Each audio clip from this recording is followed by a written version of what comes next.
आज की कहानी है बाघ की चालाकी। एक जंगल में एक बेहद चालाक बाघ अकेला रहा करता था। हालांकि जंगल में और भी बहुत सारे जानवर रहते थे, परंतु वह बाघ अपने परिवार से बचपन में ही बिछड़ चुका था। इसलिए उसने अपना सारा जीवन अकेले ही संघर्ष के साथ इस घने से जंगल में गुजारा था। वह जंगल के प्रत्येक कोने कोने से वाकिफ था, अतः उसे इस जंगल में किसी भी चीज का भय नहीं रहा था।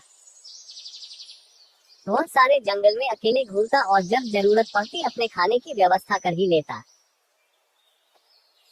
कहते हैं ना कि पारिवारिक व्यक्ति की घर की जिम्मेदारी ही उसी की जिंदगी से उस गुमराह कर देती है, क्योंकि वह हर वक्त अपने परिवार के सदस्यों के बारे में ही सोचता है।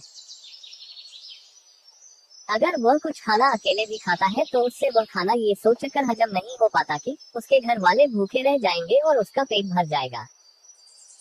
लेकिन बाघ का परिवार था ही नहीं और वह अपना जीवन खुद के बनाए नियमों एवं शर्तों के बल पर जीता। इसलिए वह हर दिन खुशी के साथ मौज मस्ती करके बिता लेता। वह बड़े से बड़े जानवर के साथ चालाकी से खिलवाड़ कर देता। जब भी उसे अपना पेट खाली महसूस होता, वो चालाकी से जंगल में घास करने वाली जानवरों को घात लगाकर मारता और अपनी भूख शांत करता। कई बार तो किसी जानवर को उसके साथियों के सामने ही मार डालता और शिकार को दूर ले जाकर वहां अपना पेट भरता। परंतु एक दिन बाघ कुछ खराब चीजें खाने के कारण अपने स्वास्थ्य को बिगाड़ देता है और कमजोर पड़ जाता है। परंतु फिर भी वह जीने की बहुत उम्मीद रखता है। तबीयत बिगड़ने के दौरान वह एक पेड़ के नीचे कई दिनों से झाड़ियों में ही बैठा रहता है। एक दिन वहां से कुछ सुअर और उसके बच्चे भोजन की तलाश में घूमने निकलते हैं, तो सुअर की नजर एक बाघ पर पड़ती है और वह अपनी माँ को बताता है कि माँ, पेड़ के नीचे झाड़ियों में एक बाघ बैठा हुआ है, जिसका हम शिकार करके अपने रात्रि का भोजन आराम से कर सकते हैं।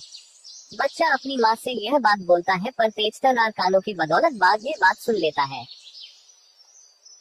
और एक वृद्ध बाघ की भांति नखरे करते हुए कुछ क्षणों के लिए अपनी सांस रोककर सो जाता है। तब जैसे ही सुअर उसके मुंह के सामने जाकर उसकी नाक सूंघता है, तो वह उसे मरा हुआ समझता है और उसे अपने स्वास्थ्य के लिए हानिकारक समझकर वहां से चला जाता है।